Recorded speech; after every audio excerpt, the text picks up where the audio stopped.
बच्चों, मैं ज्ञान भारती हिंदी हाई स्कूल से बच्चों आज हम standard 10th subject Hindi chapter number 14 पढ़ेंगे। चैप्टर का नाम है एक कहानी यह भी, और इस कहानी को लिखा है मन्नू भंडारी जी ने। तो आइए सबसे पहले हम मन्नू भंडारी के जन्म परिचय के बारे में समझते हैं। मन्नू भंडारी का जन्म सन 1931 में गांव भानपुरा, जिला मंदसौर जो मध्य प्रदेश में है, यहाँ पर हुआ था।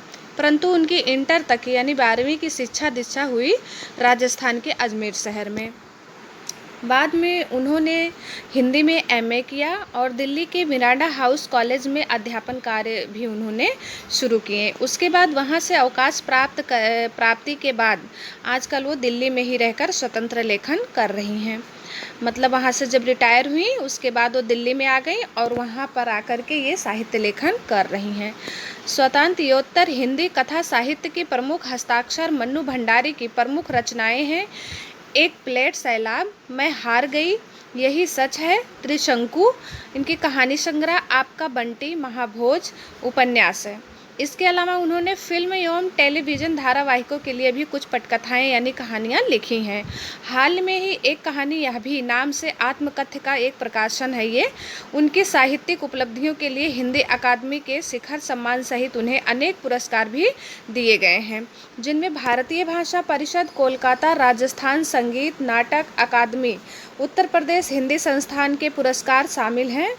मन्नू भंडारी की कहानियाँ हो या उपन्यास, उनमें भाषा और शिल्प की सादगी जो है बच्चों बहुत ही देखने को मिलती है। उनकी रचनाओं में स्त्री मन से जुड़ी अनुभूतियों की अभिव्यक्ति भी देखने को मिलती है। एक कहानी यह भी के संदर्भ में सबसे पहले तो हम यह जान लें कि मन्नू भंडारी ने पारिभाषिक अर्थ में कोई सिलसिलेवार आत्मकथा नहीं लिखी है। अपने आत्मकथ्य में यानी अपनी ही आत्मकथा में उन्होंने उन व्यक्तियों और घटनाओं के बारे में लिखा है जो उनके लेखकीय जीवन से जुड़े हुए हैं। संकलित अंश में मन्नू जी की किशोर जीवन से जुड़ी, किशोर यानी जो लड़की 15 से 16 साल की हो जाती है, वो उसकी उम्र जो है किशोर में गिनती होने लगती है। तो ऐसे किशोर जीवन से जुड़ी घटनाओं के साथ उनके पिताजी और उनकी कॉलेज की प्राध्यापिका शीला अग्रवाल का व्यक्तित्व जो है विशेष तौर पर इसमें उभर कर सामने आया है, जिन्होंने आगे चलकर उनके लेखकीय व्यक्तित्व के निर्माण में महत्वपूर्ण भूमिका निभाई। तो यहाँ पे बच्चों इनकी अध्यापिका ने जो है कितना योगदान दिया है इनके व्यक्तित्व को निखारने में, ये बात जो है आपको अभी लेसन में पता चलेगा। लेखिका ने यहाँ बहुत ही खूबसूरती से यानी बहुत अच्छे तरीके से साधारण लड़की के असाधारण बनने के प्रारंभिक पड़ाव को प्रकट किया है कि मतलब एक साधारण लड़की शुरू में कैसे जो है असाधारण बनती है उसके बारे में बताया है। सन 1986 और 1947 की आज़ादी की आंधी ने मन्नू जी को अछूता नहीं छोड़ा है। छोटे शहर की ईवा होती लड़की ने आज़ादी की लड़ाई में जिस तरह भागीदारी की है उसमें उसका उत्साह, ओज, संगठन क्षमता और विरोध करने का तरीका देखते ही बनता है। तो ये था बच्चों इनकी जो है जन्म परिचय। अब हम पढ़ेंगे इनकी जो कहानी इन्होंने लिखा है एक कहानी यह भी। इस कहानी को अब आप लोग ध्यान से समझिए। एक कहानी यह भी जन्मी तो मध्य प्रदेश के भानपुरा गांव में थी। बच्चों ये लेखिका जो है उनकी ही अपनी आत्मकथा है, इसीलिए इसको ध्यान से समझना। लेकिन मेरी यादों का सिलसिला शुरू होता है अजमेर के ब्रह्मापुरी मोहल्ले के उस 2 मंजिला मकान से जहां ये रह कर के पढ़ाई की थी, जिनकी ऊपरी मंजिल में पिताजी का साम्राज्य था, यानी पिताजी का ही वहाँ पे शासन चलता था, राज्य चलता था, जहाँ वह निहायत अव्यवस्थित ढंग से फैली बिखरी पुस्तकों को पत्रिकाओं और अखबारों के बीच या तो कुछ पढ़ते रहते थे या फिर डिक्टेंशन देते रहते थे। मतलब उनके पिताजी एक कमरे में अव्यवस्थित तरीके से अपनी सारी बुक को रख करके, पत्रिकाओं अखबारों को रख करके पढ़ते थे या तो जो है बैठकर लोगों को कुछ ना कुछ बताते रहते थे। नीचे हम सब भाई बहनों के साथ रहती थी हमारी बेपढ़ी लिखी व्यक्तित्व विहीन माँ। बेपढ़ी लिखी का मतलब अनपढ़ गंवार जिसे बोलते हैं बच्चों, वो इनकी माता नीचे रहती थी अपनी दोनों बेटियों के साथ में। भाइयों के साथ में जो पढ़ी लिखी नहीं थी। सवेरे से शाम तक हम सबकी इच्छाओं और पिताजी की आज्ञाओं का पालन करने के लिए सदैव तत्पर। हमेशा जो है ये अपने पिताजी की इच्छा क्या है, पिताजी आज्ञा क्या दे रहे हैं, उसको सुनती थी और उसका पालन करती रहती थी। सुबह से शाम तक यही काम करते करते समय बीत जाता था। अजमेर से पहले पिताजी इंदौर में थे, जहाँ उनकी बड़ी प्रतिष्ठा थी, यानी मान सम्मान था बच्चों। नाम था। कांग्रेस के साथ साथ वह समाज सुधार के कामों से भी जुड़े हुए थे। समाज सुधार का काम भी उनके पिताजी कर रहे थे। शिक्षा के वह केवल उपदेश ही नहीं देते थे, बल्कि उन दिनों 8-8, 10-10 विद्यार्थियों को अपने घर रख कर पढ़ाया है उन्होंने। मतलब ये पढ़ाई कर अध्यापक तो थे ही, पढ़ाते तो थे ही, उसके साथ साथ समाज सुधार का काम भी करते थे। और उस समय कह रहे हैं बच्चों कि ये सिर्फ उपदेश ही नहीं देते थे, बल्कि अपने घर में 8-8, 10-10 विद्यार्थियों को बुला के लाते थे, रखते थे और उनको पढ़ाते भी थे, जिनमें से कई तो बाद में ऊंचे ऊंचे ओहदे पर पहुँचे। मतलब बहुत सारे बच्चे तो ऐसे निकल गए जो अच्छी अच्छी नौकरी धंधे करने लगे। ये उनकी खुशहाली के दिन थे। और उन दिनों उनकी दरिया दिली के चर्चे भी कम नहीं थे। मतलब बच्चों को अपने घर पे लाकर पढ़ाना, फिर उनको बड़े ओहदे तक पहुँचा देना, ये बहुत बड़ी बात होती है बच्चों। इसीलिए वो बहुत अच्छे दिल के हैं, बहुत नेक दिल के हैं, ऐसी बातें जो है चारों तरफ फैलने लगी उनके बारे में। एक ओर वे बेहद कोमल और संवेदनशील व्यक्ति थे, तो दूसरी ओर बेहद क्रोधी और अहंगवादी व्यक्ति थे। मतलब उनके अंदर संवेदनशील और कोमलता भी देखने को मिलता था, क्रोध और अहंकार भी देखने को मिलता था। पर यह सब तो मैंने केवल सुना है, देखा तब तो इन गुणों के भग्नावशेषों को धोते पिता थे। एक बहुत बड़े आर्थिक झटके के कारण वे इंदौर से अजमेर आ गए। फिर धीरे धीरे बच्चों उनके पास जो है आर्थिक समस्या आ गई, जिसके कारण वो इंदौर से अजमेर आकर बसे, जहां उन्होंने अपने अकेले के बलबूते और हौसले से अंग्रेजी हिंदी शब्दकोश, यानी जिसको हम विषयवार कहते हैं, के अधूरे काम को आगे बढ़ाना शुरू किया। यानी अपने बलबूते उन्होंने हिंदी शब्दकोश को बनाना शुरू किया, और अपनी तरह का पहला और अकेला शब्दकोश था वह। इनमें उन्होंने यश और प्रतिष्ठा तो बहुत दी, पर अर्थ नहीं। मतलब इनको यश और प्रतिष्ठा तो इसमें प्राप्त हुआ, पर कोई अर्थ नहीं। और शायद गिरती आर्थिक स्थिति ने ही उनके व्यक्तित्व के सारे सकारात्मक पहलुओं को निचोड़ना शुरू कर दिया था। और उसका कारण यह था बच्चों कि जो है उनके पास पैसे की कमी हो गई थी। जिस व्यक्ति के पास पैसे नहीं होते हैं बच्चों, तो उसका दिमाग नहीं चलता है, उसकी बुद्धि नहीं चलती है। तो यही हाल कुछ जो है इनका हो गया था, इनके पिताजी का। सिकुड़ती आर्थिक स्थिति के कारण और अधिक विस्फोरित उनका अहम, यानी उनके अंदर का जो अहंकार था, उन्हें इस बात तक की अनुमति नहीं देता था कि वे कम से कम अपने बच्चों को तो अपनी आर्थिक व्यवस्थाओं का भागीदार बनाए।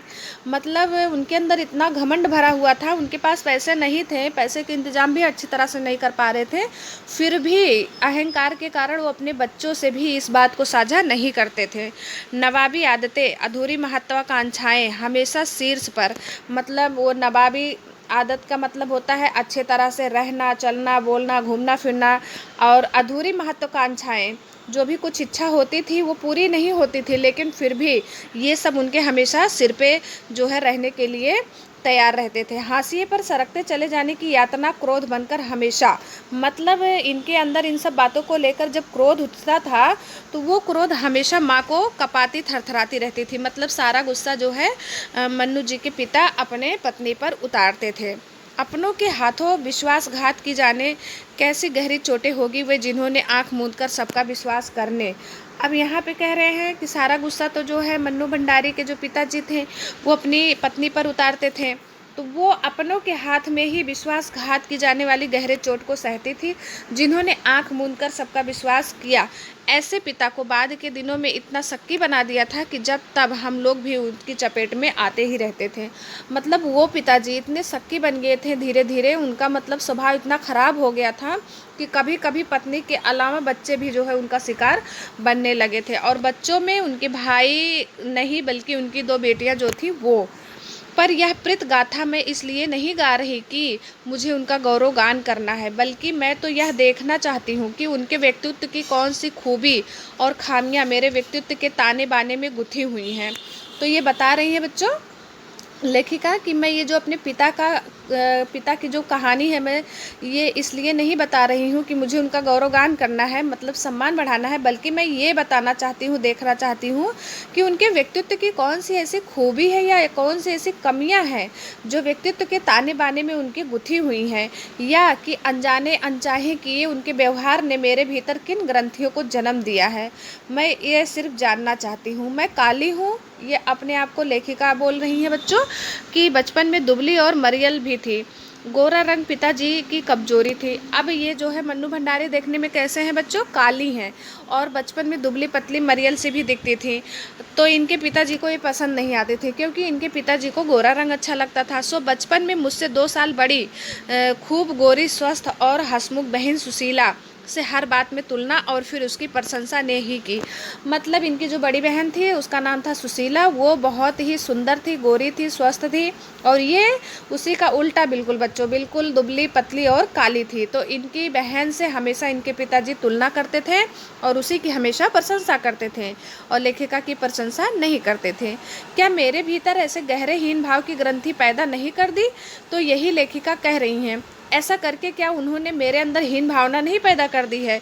नाम, सम्मान और प्रतिष्ठा पाने के बावजूद आज तक मैं उससे उबर नहीं पाई हूँ। मतलब लेखिका कह रही हैं कि मुझे नाम सम्मान सब कुछ मिला है, लेकिन ये बात जो है आज भी मेरे दिल में चुभती है। आज भी परिचय करवाते समय जब कोई कुछ विशेषता लगाकर मेरी लेखकीय उपलब्धियों का जिक्र करने लगता है तो मैं संकोच से सिमट ही नहीं जाती, बल्कि गढ़ने गढ़ने को आती हूँ। मतलब इनके नाम के सामने कोई विशेष नाम लगाकर अगर कोई इनके बातों को सुनता है या उनके लेखकीय उपलब्धियों का जिक्र करने लगता है, यानी बात करने लगता है, तो इनको थोड़ा संकोच हो जाता है, बल्कि ये बहुत शर्मा भी जाती हैं। शायद अचेतन की किसी परत के नीचे दबी इसी हीन भावना के चलते मैं अपनी किसी भी उपलब्धि पर भरोसा नहीं कर पाती, और ये जितनी भी उपलब्धियां, मतलब जितनी भी लेखनी लिखी हैं, इस पे इनको भरोसा नहीं हो पाता था। सब कुछ मुझे तुक्का ही लगता है। मतलब अच्छा निकल जाएगा तो ठीक है, खराब निकल जाएगा तो कोई बात नहीं, इस तरह से। पिताजी ने जिस शक्की स्वभाव पर मैं कभी कभी भन्ना भन्ना जाती थी, मतलब पिताजी शक्की स्वभाव के हो गए थे, तो उस बात को लेकर ये कभी कभी गुस्सा भी हो जाती थी। आज एकाएक अपने खंडित विश्वासों की व्यथा के नीचे मुझे उनके शक्की स्वभाव की झलक ही दिखाई देती है। तो ये अपने आप को लेखिका कह रही हैं कि अपने खंडित विश्वास, यानी इनको अखंड विश्वास अपने ऊपर नहीं था, थोड़ा थोड़ा विश्वास था, तो उसकी दुख के नीचे बोल रहे हैं मुझे उनके स्वभाव की जो है झलक आज भी दिखाई पड़ती है। बहुत अपनों के हाथों विश्वासघात की गहरी व्यथा से उपजा शक, होश संभालने के बाद से ही जिन पिताजी से किसी न किसी बात पर हमेशा मेरी टक्कर ही चलती रही, वह तो न जाने कितने रूपों में मुझ में है। मतलब वही कह रही हैं ये लेखिका कि वो पिताजी जो हमेशा किसी के कहने पर, बात बात पर मेरे ऊपर शक करते थे और हमेशा हम में और उनमें झगड़े हो जाते थे, टक्कर होती रहती थी, आज उनके रूप का जो थोड़ा बहुत स्वभाव और रूप है वो मुझ में भी कहीं ना कहीं दिखाई पड़ता है। कहीं कुंठाओं के रूप में, कहीं प्रतिक्रिया के रूप में, तो कहीं प्रतिच्छाया के रूप में। केवल बाहरी भिन्नता के आधार पर अपनी परंपरा और पीढ़ियों को नकारने वाले को क्या सचमुच इस बात का बिल्कुल एहसास नहीं होता है कि उनका आसन्न अतीत किस कदर उनके भीतर जमाए बैठा रहता है? तो ये जो है लेखिका प्रश्न कर रही है एक प्रकार से। समय का प्रवाह भले ही हमें दूसरी दिशाओं में बहा कर ले जाए, परिस्थितियों का दबाव भले ही हमारा रूप बदल दे, हमें पूरी तरह उससे मुक्त तो नहीं कर सकता है। बच्चों ये बात सही है, समय बदल सकता है, परिस्थिति बदल सकती है, लेकिन जो रूप होता है वो हमें पूरी तरह से मुक्त नहीं कर सकता है। इंसान का स्वभाव तो थोड़े देर के लिए भले बदल सकता है, लेकिन स्थिति का दबाव भी बदल जाए, पर इनका जो रूप है वो कभी बदलता नहीं था। पिता के ठीक विपरीत थी हमारी बेपढ़ी लिखी माँ। मतलब पिताजी होशियार थे, चतुर थे, गुस्से वाले थे, अहंकारी थे और नरम दिल के भी थे, लेकिन इनकी पिता बिल्कुल उसका उल्टा, धरती से कुछ ज़्यादा ही धैर्य और सहन शक्ति थी उनके अंदर। इनकी माँ जो है बहुत ज़्यादा धैर्यवान, सहनशील स्त्री थी, उनमें जो है सहन शक्ति ज़्यादा थी। पिताजी की हर ज्यादती को अपना पर्याप्त और बच्चों की हर उचित अनुचित फरमाइश और जिद को अपना फर्ज समझकर बड़े सहज भाव से स्वीकार करती थी। मतलब इनके पिताजी जब भी अपनी पत्नी पर गुस्सा करते थे, ज़बरदस्ती करते थे, तब वो जो है उनको अपना पति समझकर या अपना हक, उनका हक है ऐसा समझकर जो है उन्हें माफ़ कर देती थी और सह लेती थी। और बच्चों के उचित अनुचित फरमाइश को, जिद को अपना फ़र्ज समझकर बड़े स्वभाव भाव से स्वीकार कर उन्हें पूरा करने की कोशिश करती थी। उन्होंने ज़िंदगी भर अपने लिए कुछ नहीं मांगा चाहा, नहीं केवल दिया ही हम भाई बहनों को। सारा लगाव शायद सहानुभूति से उपजा माँ के साथ था, लेकिन निहायत असहाय मजबूरी में लिपटा उनका यह त्याग कभी मेरा आदर्श नहीं बन सका। तो लेखिका कह रही हैं कि मेरी माँ इतनी सीधी थी कि ज़िंदगी भर उन्होंने अपने लिए कुछ भी मांगा नहीं, किया नहीं, सोचा नहीं, समझा नहीं। हमेशा उन्होंने हम बच्चों को दिया है, हमारी फरमाइश को पूरा किया, हमारे लिए ही वो अपनी ज़िंदगी जो है जी रही हैं। और मैं इनका त्याग, इनकी मजबूरी को अपने अंदर समा नहीं सकी और उनके आदर्श पे मैं आज तक भी जो है चल नहीं सकी।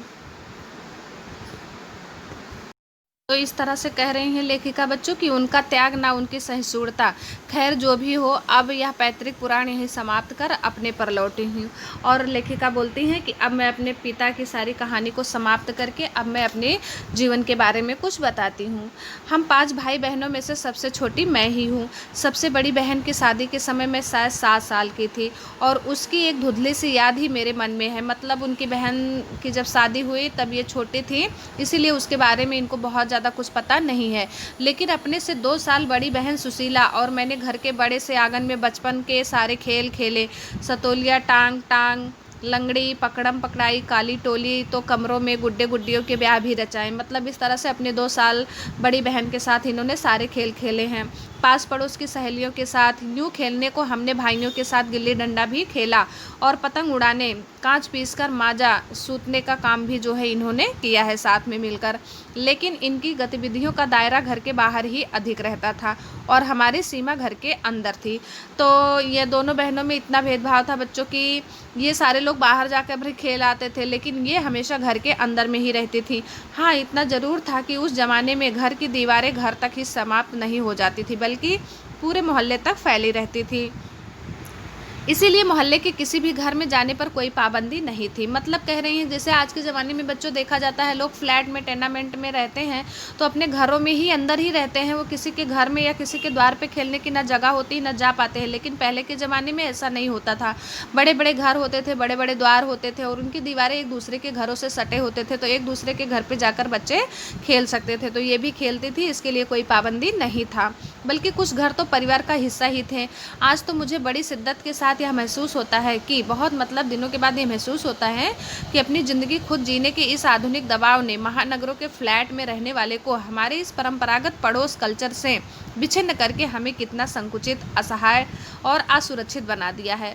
बच्चों, आज आपको देखने को मिलता है कि आप लोग फ्लैट में चाहे 10 मंजिले का हो, 5 का हो या 2 मंजिले का हो, अपने ही घर से मतलब रखते हैं। सभी लोग एक दूसरे के घर में ना देखते हैं, ना झाँकते हैं, ना बोलते बतियाते हैं। तो यही चीज़ पड़ोस कल्चर जो है वो अब देखने को नहीं मिलता है, वो विच्छिन्न हो गया है। सभी जो है बहुत संकुचित यानी छोटे हो गए हैं, असहाय और असुरक्षित हो गए हैं।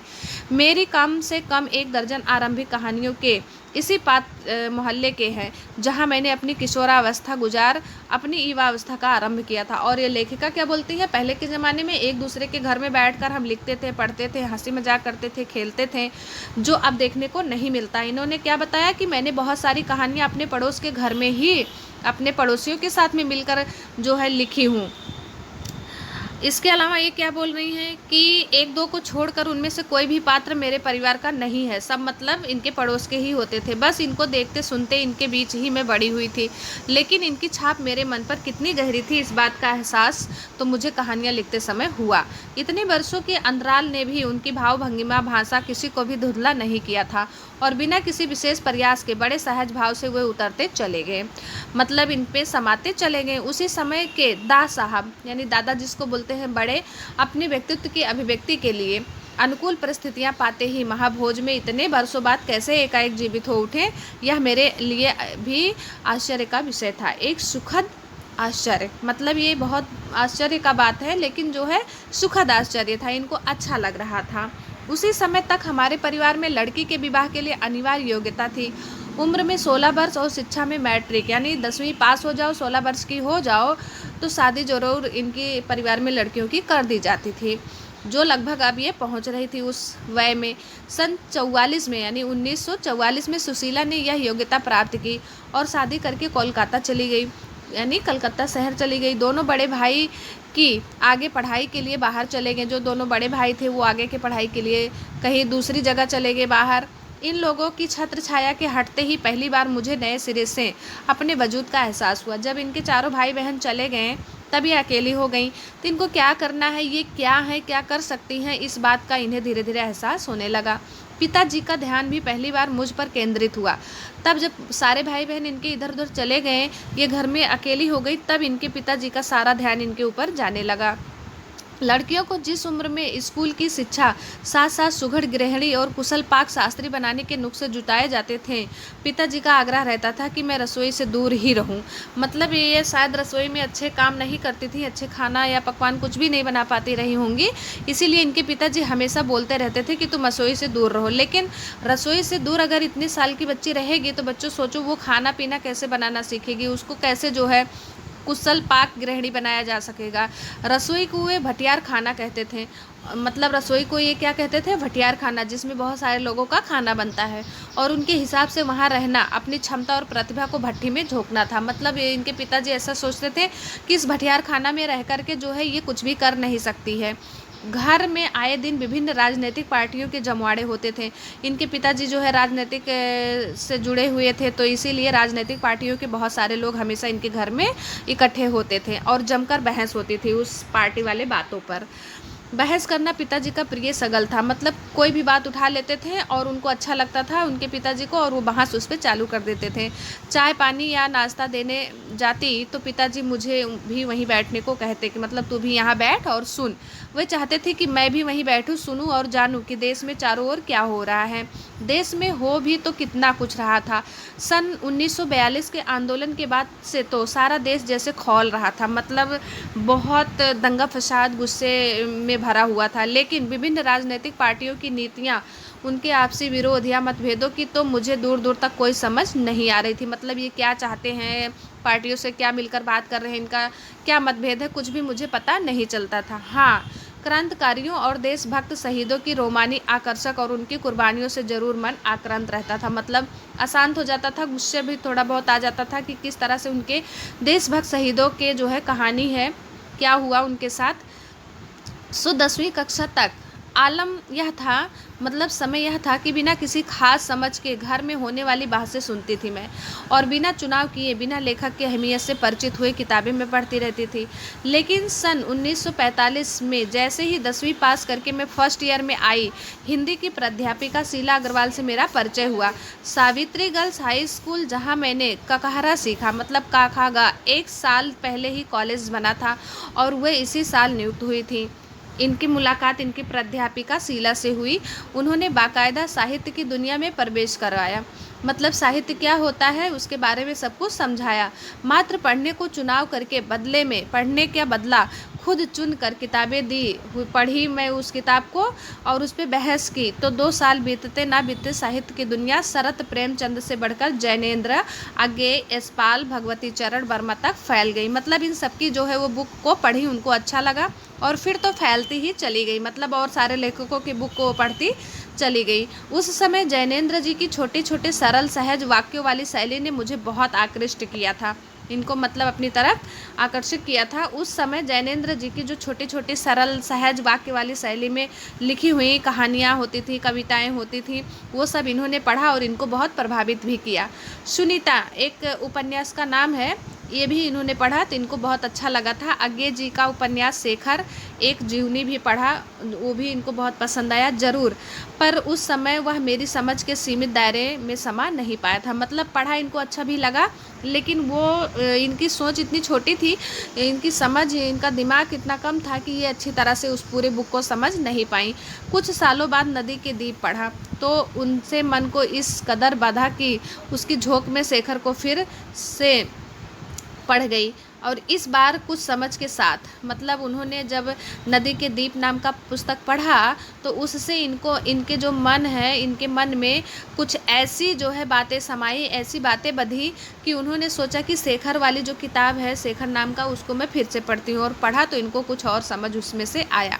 यह शायद मूल्यों के मंथन का युग था। पाप पुण्य, नैतिक अनैतिक, सही गलत की बनी बनाई धारणाओं के आगे प्रश्न चिन्ह ही नहीं लग रहे थे। उन्हें ध्वस्त भी किया जा रहा था, मतलब उन्हें ख़त्म भी किया जा रहा था। इसी संदर्भ में जैनेंद्र का त्याग पत्र, भगवती बाबू का चित्रलेखा पढ़ा और शीला अग्रवाल के साथ लंबी लंबी बहसें करते, मतलब चर्चाएं भी करती रहती थी। उस उम्र में जितना समझ सकती थी इन्होंने समझ लिया। शीला अग्रवाल ने साहित्य का दायरा ही नहीं बढ़ाया था, बल्कि घर की चार दीवारी के बीच बैठकर देश की स्थितियों को जानने समझने का जो सिलसिला पिताजी ने शुरू किया था, उन्होंने वहां से खींचकर उसे भी स्थितियों की सक्रिय भागीदारी में बदल दिया था।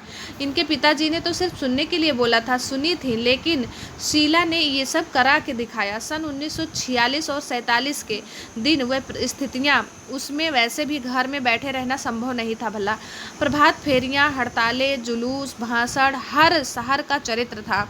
उस समय यही क्रांति जो है पूरे देश में चल रही थी और पूरे दमखम से, यानी जोर शोर से और जोश खरोश के साथ इन सब से जुड़ना हर युवा का जो है उन्माद, यानी स्वतंत्रता था। मैं भी युवा थी और शीला अग्रवाल की जोशीली बातों ने रगों में बहते खून को लावे में बदल दिया था। इसीलिए ये भी इस आंदोलन में कूद गई थी। स्थिति यह हुई कि एक बवंडर शहर में मचा हुआ था और एक घर में पिताजी की आज़ादी की सीमा यहीं तक थी कि उनकी उपस्थिति में घर में आए लोगों के बीच उठूं बैठूं, जानूं समझूं, हाथ उठा उठाकर नारे लगाती, हड़तालें करवाती, लड़कों के साथ शहर की सड़कें नापती। लड़की को अपनी सारी आधुनिकता के बावजूद बर्दाश्त करना उसके लिए मुश्किल हो रहा था। मतलब ये सारे काम जो है मन्नू भंडारी करना शुरू कर दी थी। तो किसी की दी हुई आज़ादी के दायरे में चलना मेरे लिए अब रगों में लहू की जगह लावा बहता हो तो सारे निषेध, मतलब सारी बातों को वो ख़त्म करके, सारी वर्जनाएं और सारा भय, कैसा भय, ये सब ध्वस्त हो जाता था, मतलब सब निकाल देती थी।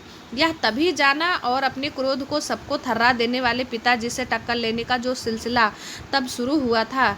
राजेंद्र से शादी की और तब तक वह चलता ही रहा। मतलब ये अपने पिताजी से विरोध करती रही, उनकी बातों को मानती नहीं थी, झगड़ लेती थी बात बात पर। ये सब जो है इनके कारनामे तब तक चले जब तक इनके शादी राजेंद्र से हुई, मतलब शादी के बाद तक भी चला। यश कामना, बल्कि कहूँ कि यश लिप्सा पिताजी की सबसे बड़ी दुर्बलता थी। मतलब उनको मान सम्मान मिले, यही उनके पिताजी को अच्छा लगता था। और उनके जीवन की धुरी था यह सिद्धांत कि व्यक्ति को कुछ विशिष्ट बनकर जीना चाहिए। मतलब उनके पिताजी चाहते थे कि हर व्यक्ति को कुछ ऐसा कर दिखाना चाहिए जिससे वो विशेष बन जाए, कुछ ऐसे काम करने चाहिए कि समाज में उसका नाम हो, सम्मान हो, प्रतिष्ठा हो, वर्चस्व हो। इसके चलते ही मैं एक बार उनके कोप से बच गई, यानी गुस्से से बच गई। एक बार कॉलेज के प्रिंसिपल का पत्र आया कि पिताजी आकर मिले और बताए कि मेरी गतिविधियों के कारण मेरे खिलाफ अनुशासनात्मक कार्रवाई क्यों नहीं की जाए। तो एक बार क्या होता है कि इनके प्रिंसिपल जो है पत्र भेजते हैं और क्या कहते हैं कि आप आइए और हमें जो है स्कूल में मिलिए और यहाँ पर अपनी बेटी की गतिविधियों के बारे में जो भी कुछ बात है उसके बारे में बताइए और जानिए। पत्र पढ़ते ही पिताजी आग बाबुला हो उठे। मतलब उनको गुस्सा आ गया कि कहीं इनके लड़के ने कुछ गलत तो नहीं किया, यह लड़की मुझे कहीं मुंह दिखाने लायक नहीं रखेगी, पता नहीं क्या क्या सुनना पड़ेगा वहाँ जाकर। 4 बच्चे पहले भी पढ़े, किसी ने ये दिन नहीं दिखाया। मतलब ये सब बातें सोच कर अभी उनके पिताजी मन्नू भंडारी पर गुस्सा होते रहे। गुस्से से भन्नाते हुए ही वह गए थे। लौटकर क्या कहकर बरपा होगा इसका अनुमान था। सो मैं पड़ोस के एक मित्र के यहाँ जाकर बैठ गई। मतलब इनके पिताजी स्कूल में गुस्से से गए, स्कूल से आएंगे तो भी गुस्सा करेंगे, ये बात सोच करके डर के मारे वो दूसरे के घर में जाकर बैठ गई।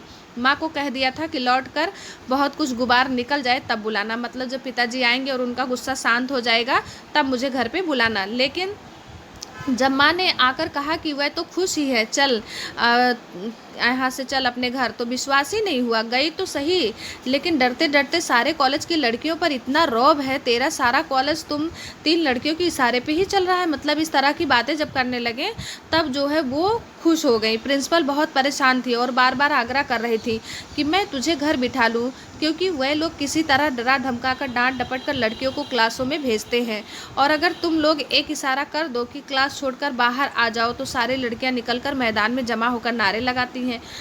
तो ये सब बातें जब सुनी तो फिर उनको थोड़ा मतलब राहत मिला। तुम लोगों के मारे कॉलेज चलाना मुश्किल हो गया है उन लोगों के लिए, कहा। तो जाते समय पिताजी मुंह दिखाने से घबरा रहे थे और कहाँ बड़े गर्व से कहकर आए कि यह तो पूरे देश की पुकार है। मतलब हम जा रहे हैं स्कूल में, पता नहीं क्या सुनेंगे अपने लड़की के बारे में, ये बात सोच कर गए थे। लेकिन जब वहाँ पे उनके बारे में सारी तारीफ़ें सुनी तो एकदम खुशी से फूले ना समाये। और उन्होंने कहा भी कि ये तो पूरे देश की पुकार है, इस पर कोई कैसे रोक लगा सकता है भला। बेहद गदगद स्वर में पिताजी यह सब सुनाते रहे और मैं अवाक यानी आश्चर्यचकित होकर खड़ी होकर ये सब बातें सुनती रही। मुझे ना अपनी आंखों पर विश्वास हो रहा था, न अपने कानों पर यह हकीकत था, क्योंकि पिताजी ने कभी भी इतनी तारीफ अपने लड़की की, छोटी लड़की मन्नू भंडारी की नहीं की थी बच्चों। इसलिए एक घटना और आज़ाद हिंद फौज के मुकदमे का सिलसिला था। सभी कॉलेज, स्कूलों, दुकानों के लिए हड़ताल का आह्वान था। मतलब बोल दिया गया था सब जगह हड़तालें होंगी। जो जो नहीं कर रहे थे, छात्रों का एक बहुत बड़ा समूह वहां जाकर हड़ताल करवा रहा था ज़बरदस्ती। शाम को अजमेर का पूरा विद्यार्थी वर्ग चौपड़, मुख्य बाजार का चौराहा पर इकट्ठा हुआ और फिर हुई भाषणबाजी और वहां पे सभी लोग भाषण देना शुरू किए।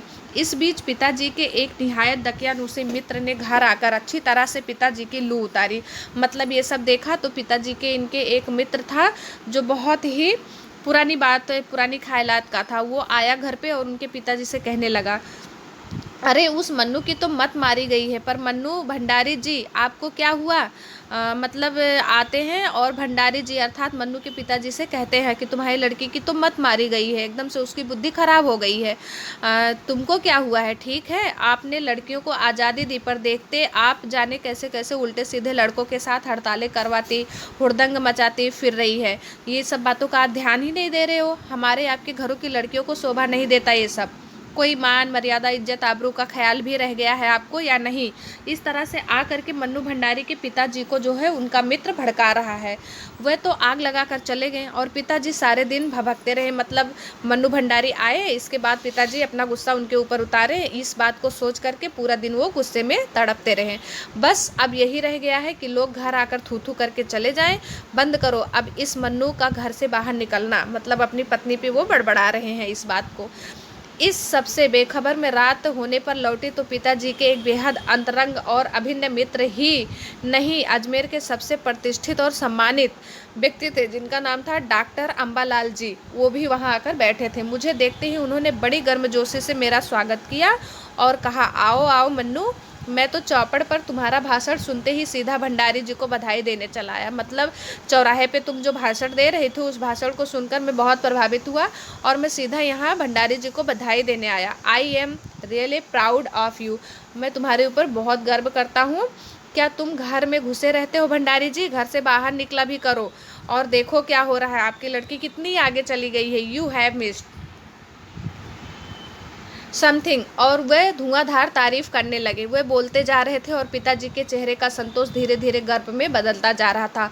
वो पिताजी जो हमेशा मन्नू भंडारी को नीचा दिखाता था, नीच कहता भी था और किसी काम लायक नहीं है इस तरह से बोलता था, हीन भावना वाली जो है इस बात को भी बोलता था, लेकिन आज उसी लड़की के जो है सारे कारनामे को सुन सुनकर वो पिताजी गर्व से फूले नहीं समा रहा था। भीतर जाने पर माँ ने दोपहर के गुस्से वाली बात बताई तो मैंने राहत की सांस ली। और जब मन्नू भंडारी घर में अंदर गई तो उनकी माँ ने बताया कि आपके पिताजी दोपहर में बहुत गुस्सा हुए थे, किसी ने आकर के जो है आपके बारे में बुराई की थी इस बात को लेकर, लेकिन अभी देखो कितने खुश हो रहे हैं। आज पीछे मुड़कर देखती हूँ तो इतना तो समझ में आता ही है कि क्या तो उस समय मेरी उम्र थी और क्या मेरा भाषण रहा होगा। मतलब मन्नू भंडारी की जो उम्र है आज काफ़ी हो गई है, तो वो सोचती हैं कि वो 16 साल का मेरा क्या उम्र था और उस समय का मेरा क्या भाषण था।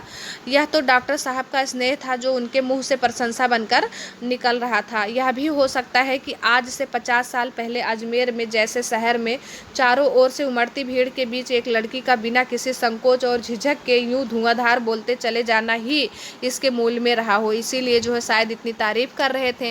पर पिताजी कितनी तरह के अंतर्विरोधों के बीच जीते थे। मतलब कितना सारा उनके अंतर्विरोध थे मन में। वे एक और विशिष्ट बनने की प्रबल इच्छा रखते थे तो दूसरी ओर जो है सामाजिक छवि के प्रति भी उतना ही उनमें सजगता थी। मतलब वो चाहते थे कि समाज सेवक भी बने और जो है दूसरी तरफ चाहते थे कि विशिष्ट भी बने। पर क्या यह संभव है? क्या पिताजी को इस बात का बिल्कुल भी एहसास नहीं था कि इन दोनों का तो रास्ता ही टकराहट का है? क्या पिताजी मतलब मन्नू भंडारी सोच रही है कि क्या मेरे पिताजी को ये बात बिल्कुल नहीं पता था कि दोनों का जो ये रास्ता है टकराहट भरी है, मतलब दोनों एक साथ नहीं हो सकते हैं। सन 1947 के मई महीने में शीला अग्रवाल को कॉलेज वालों ने नोटिस थमा दिया। 1947 के मई महीने में शीला अग्रवाल जो इनकी अध्यापिका थी, उनको कॉलेज में से जो है नोटिस मिला कि लड़कियों को भड़काने और कॉलेज का अनुशासन बिगाड़ने के आरोप में इस बात को लेकर हुड़दंग ना मचे, इसीलिए जुलाई में 3rd ईयर की क्लासेस जो है वो बंद करके हम 2-3 छात्राओं का प्रवेश निषेध कर दिया। मतलब उनको क्या नोटिस मिली बच्चों कि आप जो है क्या करते हो, लड़कियों को भड़काते हो और हुड़दंग करवाते हो, और ये सब बाद में ना हो, इसीलिए जुलाई में 3rd ईयर की जो क्लासेस है वो बंद कर दी जाएगी और इसमें से 2-3 छात्राओं का प्रवेश भी निषेध कर दिया गया है, मतलब उनको प्रवेश भी नहीं दिया जाएगा। हुड़दंग तो बाहर रहकर भी इतना मचाया कि कॉलेज वालों को अगस्त में आके 3rd ईयर खोलना ही पड़ा। मतलब इनको भले स्कूल से निकाल दिया गया था, इन्होंने कॉलेज के बाहर भी हुड़दंग उसी तरह से मचाया, उससे भी ज़्यादा।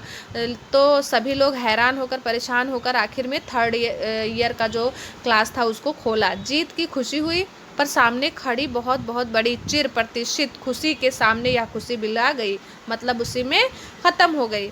शताब्दी की सबसे बड़ी उपलब्धि 15 अगस्त 1947 जो है हमारे लिए मेन है, यानी शताब्दी की सबसे बड़ी जो इनकी उपलब्धि थी वो 15 अगस्त 1947 की ही थी बच्चों।